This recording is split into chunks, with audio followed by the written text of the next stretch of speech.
It was the evening of her company's annual corporate party, held in one of those ritzy downtown Milwaukee hotels with vaulted ceilings and crystal chandeliers that made the wine taste fancier and the lies harder to spot. I was supposed to be late, her idea. Come around 9, she'd said earlier that week, brushing it off casually. You know how boring these things start out. I'll be done schmoozing by then. At the time, I didn't think much of it. Lily had always been a rising star at her firm, one of those people who could charm a room without trying. The kind of woman who turned heads when she walked into a conference hall with a tote bag and a smile. I admired that about her, her ambition, the ease with which she moved through the world. I used to think she'd pull me forward with her. I didn't realize I might be the weight she was planning to cut loose. When I walked in, the reception was already buzzing. Music low and jazzy, waitstaff floating by with tiny plates of things I couldn't pronounce. A few glances came my way, mostly polite. No one really knew me here.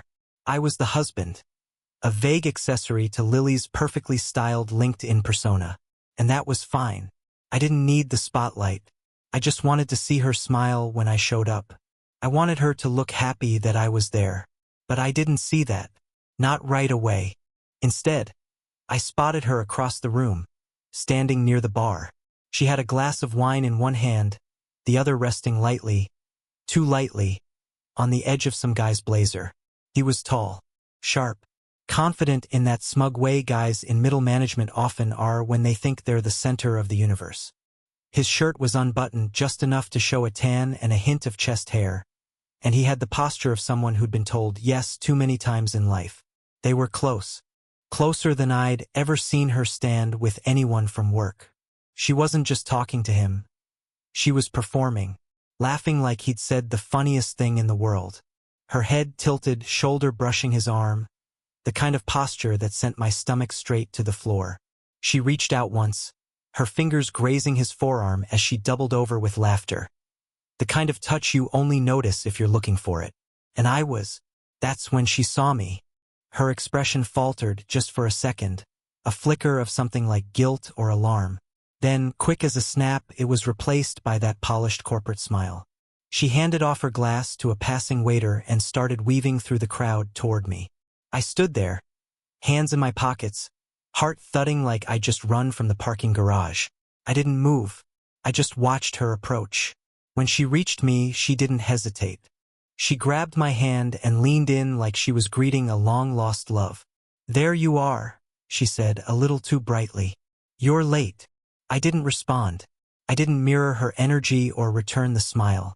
I just looked at her, really looked, and said, in a voice low enough that only she could hear, "Not after what you just pulled." Her hand froze in mine.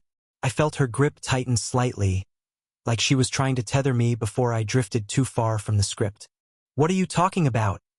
she asked, her voice dipping into a nervous laugh. "That's Steven, he's on my team. We've worked together for like 2 years. He's super touchy. Total flirt, but harmless. Right? Harmless." The word rang in my head like a bad joke. She tugged on my hand, trying to lead me toward a quieter corner near the hors d'oeuvres. "Seriously, babe," she added, dropping into that overly familiar tone. "You're reading into nothing. He's just like that with everyone." I followed her, but not because I was buying it. I just needed space, needed to get out of that crowd before my thoughts boiled over. We stopped near a tall table where a woman in a red cocktail dress gave me a once-over before turning away. I leaned against the table and crossed my arms. "You want to explain the full-body laugh? The hand on his arm? The way he looked at you like he wasn't thinking about spreadsheets?" I asked, keeping my tone calm but clipped.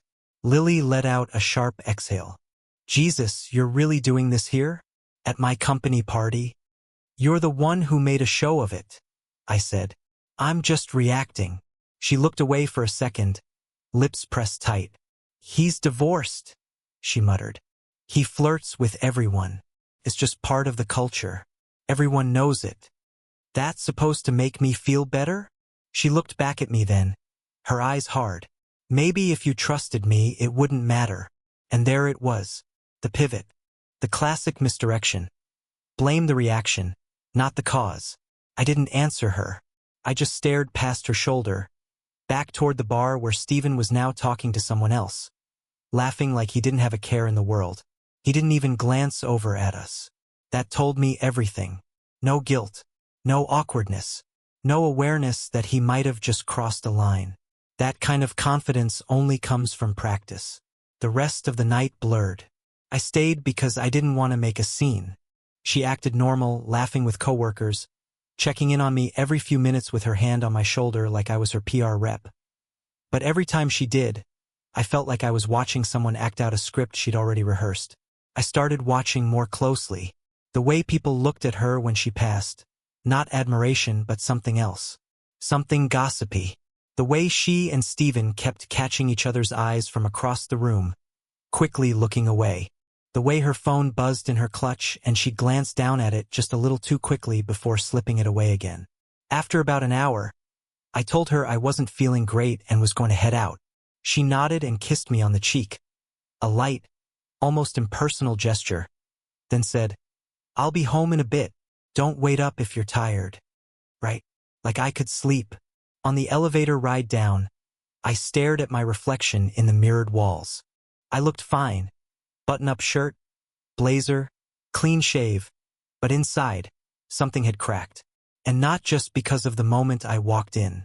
This wasn't about one interaction. It was about the months leading up to it. The late nights at the office, the new clothes, the sudden interest in yoga and networking mixers, the way she angled her phone away from me, even when she was just scrolling, the way she got more distant, even when she said she was just stressed.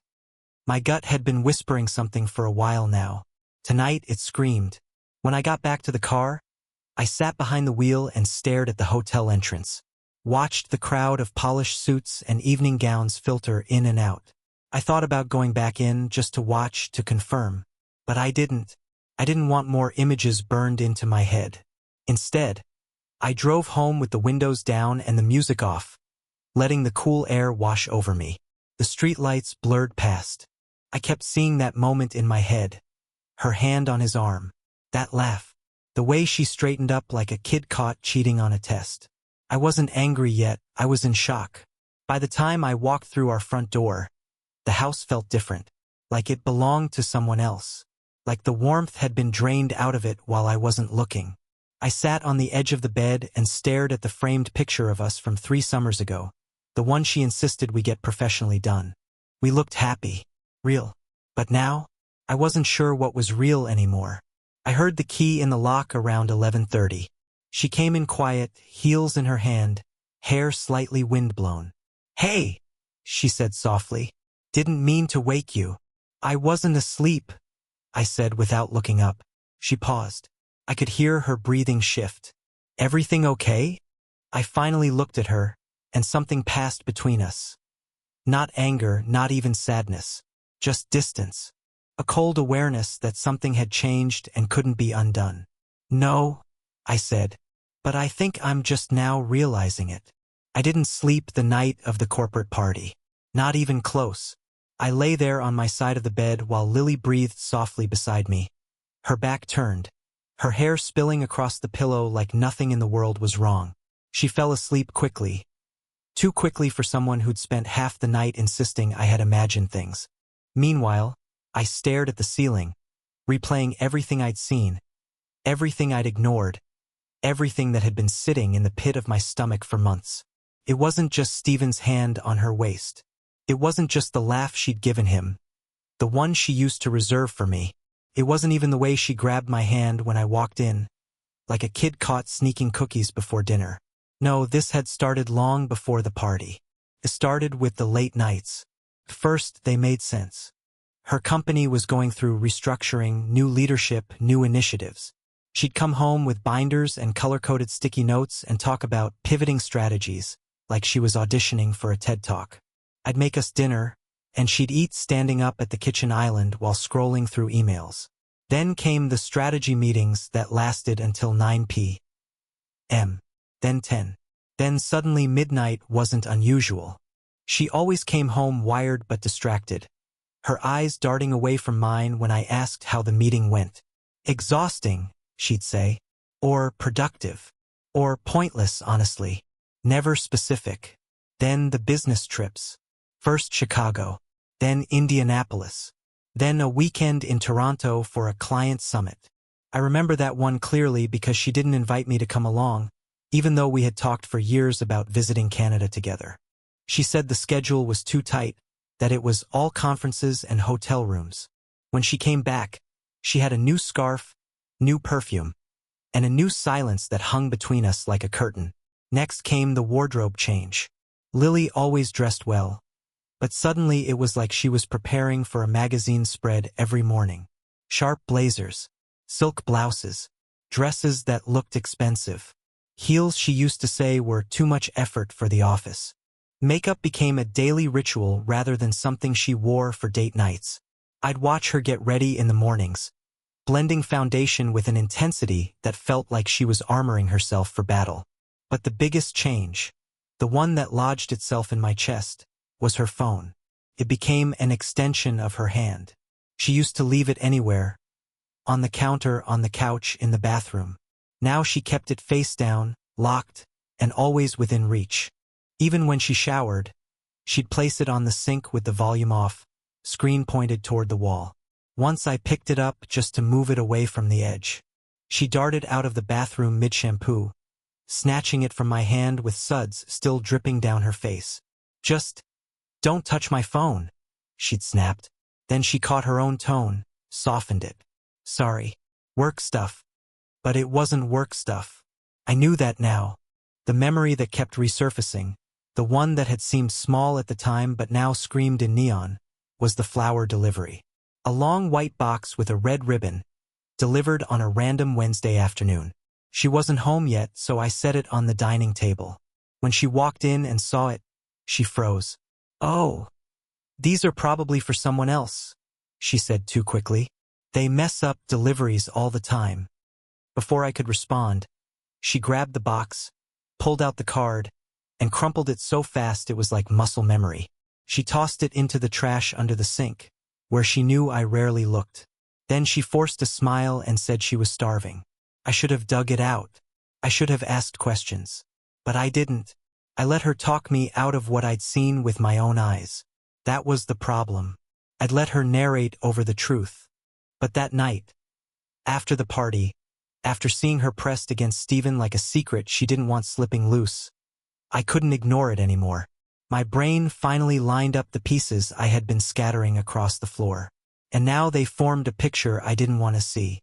Around 3 a.m., I quietly got out of bed and walked into the living room. The house was dark except for the faint glow from the streetlights spilling through the blinds. I sat on the couch, elbows on my knees, head in my hands. I felt like I was unraveling from the inside, one thread at a time. Because it wasn't just suspicion anymore. It wasn't jealousy or insecurity. It was recognition. Recognition of patterns I'd read about online but never thought would apply to me. Recognition of small lies disguised as half-truths. Recognition of distance masquerading as stress. Recognition of affection that had slowly shifted its weight from me to someone else. I thought about the way she'd looked at Stephen. The ease, the familiarity, the electricity she tried to hide when she introduced us like he was nothing more than a coworker. I thought about the clumsy excuses, the deflection, the way her pulse spiked when I said I'd seen enough. I wasn't imagining it. Everything added up now. And the worst part? The realization that I wasn't losing her. I had already lost her months ago, and she'd never told me. The morning after that sleepless night felt like stepping into someone else's life. The world outside was normal. Buses rolling down the street, joggers passing the house, neighbors scraping frost off windshields. But inside, everything felt suspended, quiet, heavy, wrong. Lily moved around the kitchen like nothing had happened, humming softly while she made coffee. Her hair pulled back in a messy bun. She glanced at me once, just long enough to check the temperature of the room, then looked away before I could meet her eyes. She hadn't asked why I'd left the bed. She didn't ask if I was okay. She didn't ask anything. Maybe she already knew the answer. I sat at the counter and watched her open the dishwasher, the refrigerator, the silverware drawer, all with the habitual ease of someone living her usual morning routine.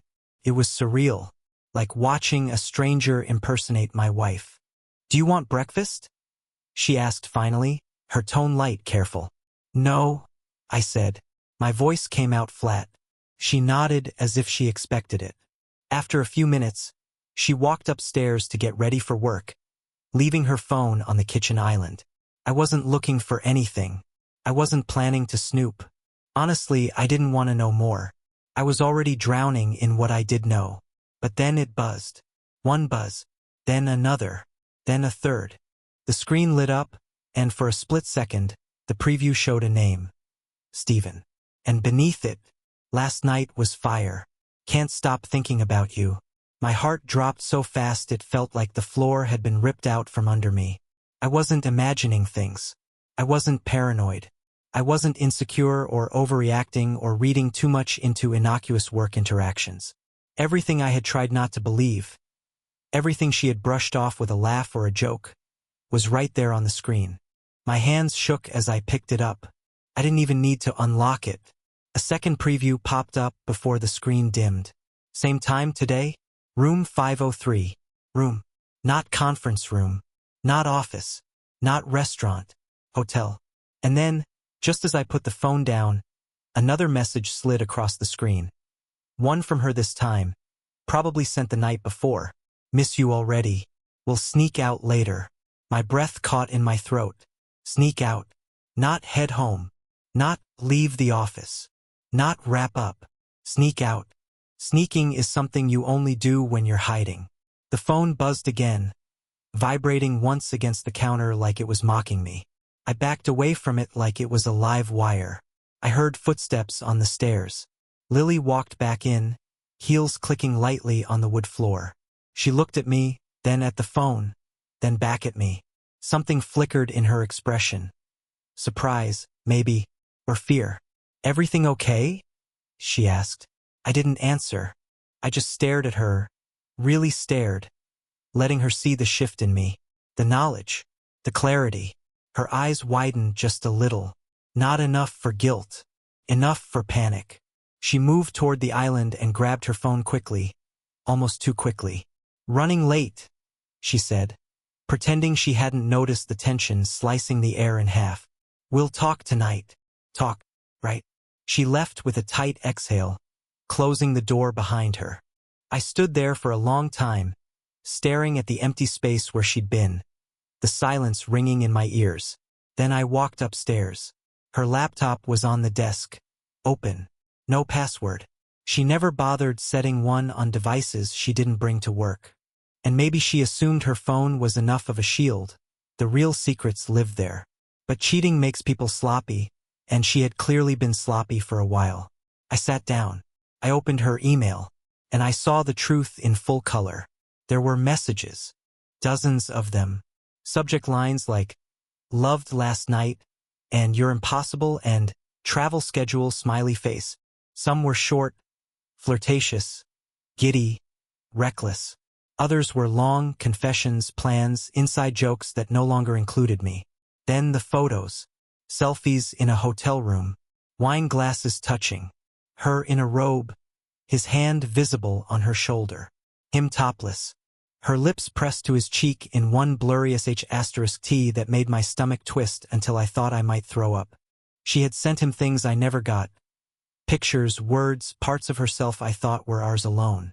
I clicked through until my fingers went numb. Then I opened another tab. Downloaded everything to a flash drive. Organizing it wasn't emotional. It was mechanical. A job. A task. A slow stacking of evidence she didn't know she had already confessed to. I wasn't angry. Anger is loud, explosive, messy.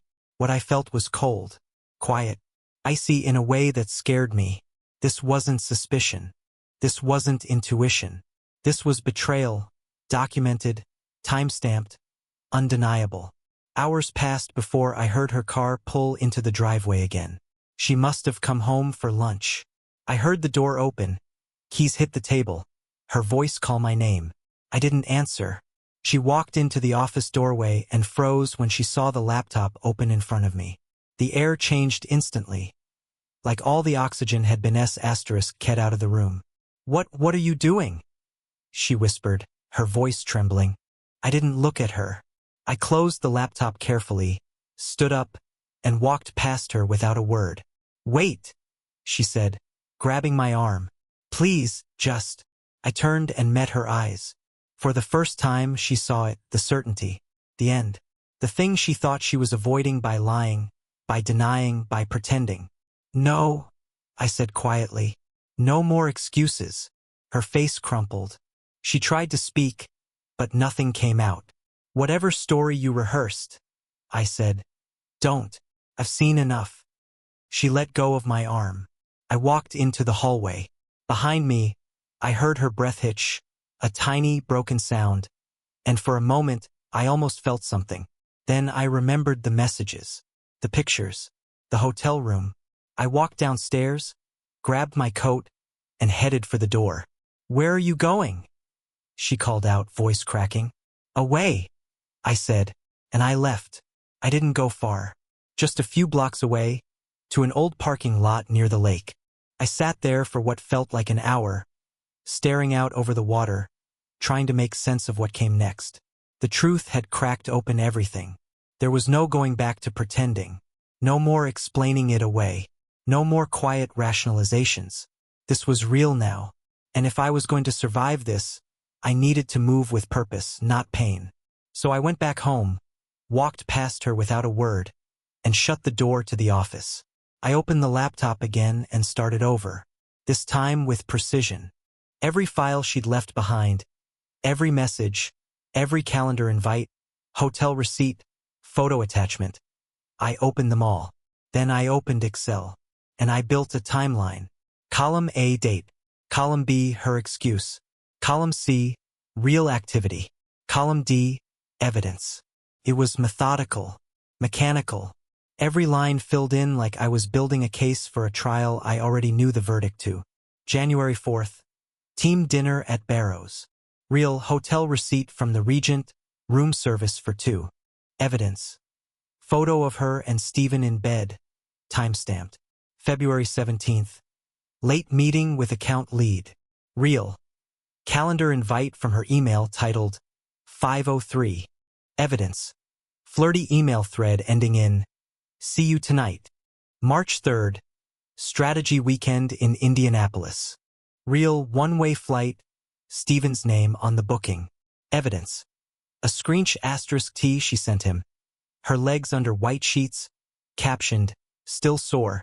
Thanks a lot, smirking face." I wasn't documenting to punish her. I wasn't even sure why I was doing it. Maybe because facts were the only thing keeping me from falling apart. Feelings had failed me. Love had failed me. Evidence wouldn't. I transferred the files to a USB drive and backed them up on 2 cloud accounts, one personal, one unlisted. Then I printed the most important ones. Photos, email excerpts, screenshot TS, maps with pins. I slid them into a manila folder and wrote the date on the front. She came to the door once, tried to open it. It was locked. "Can we talk?" she asked, her voice barely above a whisper. "No," I said. She waited a beat, then walked away. I stared at the folder for a long time. Then I picked it up, walked downstairs, and placed it on the kitchen table. Not in anger. Not in some dramatic throw. I just set it down like you'd set down a meal in front of someone. Something that had to be eaten. Then I made coffee, sat on the couch, waited.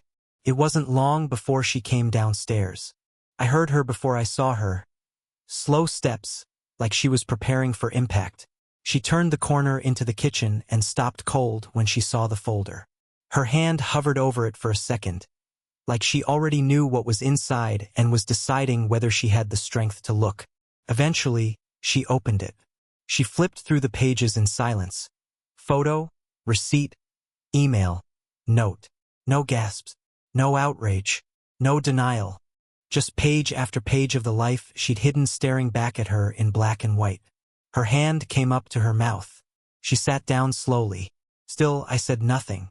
I just watched her finally meet the version of herself she'd kept away from me for months. She looked up once. "How long have you known?" I didn't answer, because it didn't matter. The real question wasn't how long I'd known. The real question was how long she thought she could keep getting away with it. "I'm sorry," she whispered. Still, I didn't speak, because I didn't trust myself to say the right thing, or to not say something I couldn't take back.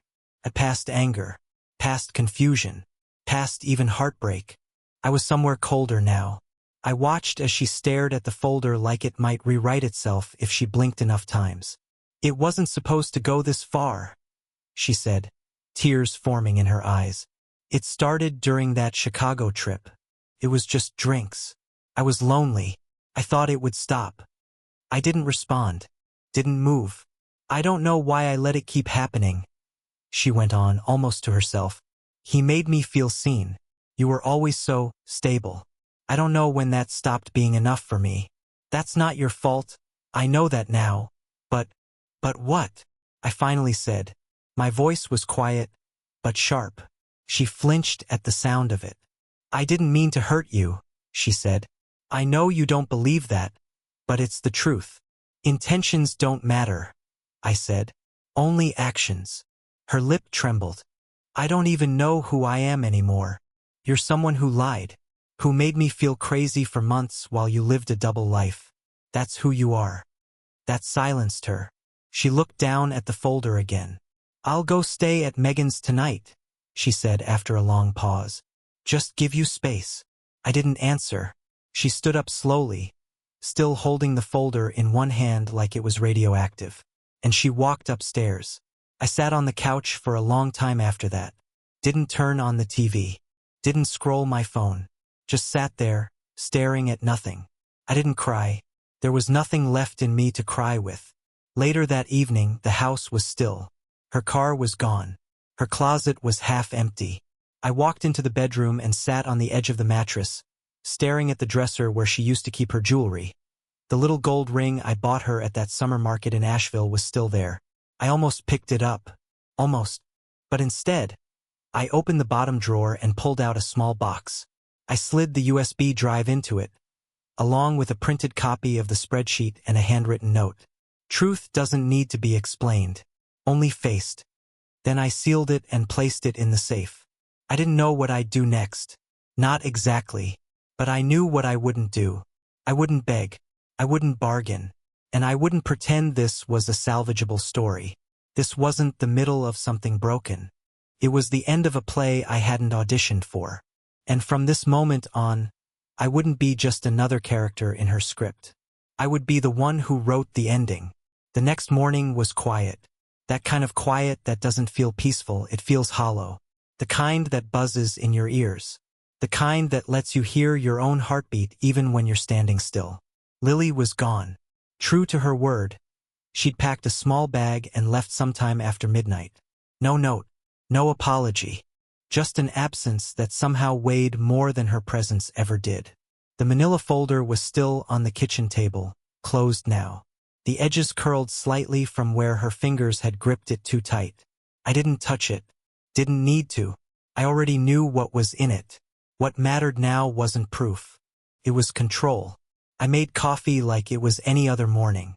Took a shower. Got dressed. Not rushed, deliberate. And then I sat at the dining table and pulled out a legal pad. I started writing. Not poetry, not venting, not therapy, strategy. Step 1. Financial freeze. Joint accounts? I transferred my share to a solo account I'd quietly opened 2 weeks prior, back when the hunch had started boiling into certainty. I left her access to the remainder. Not because I was being generous, because I wanted her to see it, to feel it. Step 2. Passwords. Every shared subscription, cloud account, and streaming service changed. Email? New two-factor authentication. Devices? Synced and backed up. Her face was erased from my phone settings like it had never been there. My digital life was now a fortress. Step 3. Documents. Every tax file, house deed, insurance policy, bank statement, all scanned, duplicated, encrypted, and stored. Flash drive in the safe. One in the car. One with my brother across the state. I wasn't being dramatic. I was being prepared. By noon, I had a binder on the counter labeled Transition Plan. Inside, budget breakdown, timeline, next steps, and a printed letter with one sentence bolded. I'm not interested in discussion, only execution. Then I left the house. Not to flee, but to breathe. I drove out to a park I used to visit years ago before life got loud. Sat under a tree with a coffee I didn't finish and stared at people walking dogs, throwing frisbees, holding hands. I didn't envy them. I didn't feel sorry for myself either. I just felt done. When I got home that evening, I half expected to see her car in the driveway. It wasn't. Instead, there was a note on the door, not taped, just wedged in the crack. Can we please talk? Just for 5 minutes. I'm outside. I opened the door and looked out. There she was, sitting on the porch steps like a teenager who missed curfew. Her makeup was gone. She looked tired. Real, maybe for the first time in months. I stepped outside. Didn't sit. Didn't speak. She looked up at me. I know I don't have the right to ask for anything, but I just wanted to say it to your face. I'm sorry. I'm so sorry. I nodded once. Not an answer, just acknowledgement. I don't expect you to forgive me, she continued, but I couldn't leave it the way it was. You already did, I said quietly. She winced. I mean it, she said, voice cracking. It was never about replacing you. It was, I don't know, escaping something in myself. And that's not your fault. I stayed quiet. Sometimes silence says more than any scream could. She stood slowly. I'll leave you alone now. I needed to look you in the eye and own it. I let her go. Not because I wanted her to feel better, but because I didn't need to hold on to it anymore.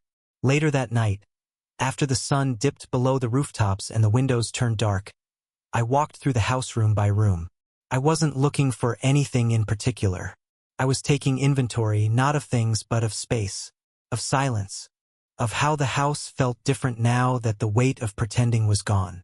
I opened drawers, found old birthday cards she wrote in looping cursive, forever yours and always, and all the things that used to mean something. I didn't throw them away. I didn't burn anything. I just put them in a box and labeled it archive. Not memories. Not trash. Just a word that meant, this isn't now. The next morning I called a lawyer. We met in a quiet office with too much granite and not enough warmth. He was clinical, efficient, the kind of person who didn't blink at words like infidelity or asset division. I showed him the folder. He skimmed the evidence like it was a grocery list. You'll be fine, he said, already thinking of strategy. This kind of thing, it looks bad on her, especially with documentation this thorough. I didn't care about revenge. I cared about being free. He took down notes, asked for statements, pulled out forms. And just like that, the gears started turning. That same afternoon, I sent her a message. Not a phone call, just a short, direct email with 2 lines. Please direct any further contact to my legal representative. You'll receive the documents within the week. She didn't respond. I don't know if she cried. I don't know if she screamed or threw something or fell apart. And I didn't care, because this part wasn't about emotion anymore. This was a quiet attack. Not one word wasted. That night I didn't dream. I didn't toss and turn. I didn't lie awake with questions circling overhead like vultures waiting to pick apart what was left of me. I just slept, deep, still, silent. And when I woke up, the weight that had been sitting on my chest for months, the one I couldn't name but always felt, was gone. The air tasted cleaner. The coffee smelled stronger. Even the silence didn't bother me, because for the first time in a long time, I knew exactly where I stood. Alone, but not lost, and never again unaware. She said she was helping a friend move, but I followed her instead. She drove to a hotel, not a moving truck in sight. I took photos, license plate, timestamp, room number. When she returned hours later, pretending exhaustion, I said nothing. Just added the photos to the folder. No confrontation, no drama, just control collected in silence. 3 days later, I filed for divorce. Bank accounts split. House appraised. Every detail handled. I didn't raise my voice. I didn't cry. I handed her the papers while she begged for one more chance. But I had already moved on. Not with someone new, but but into someone I recognized again. Myself.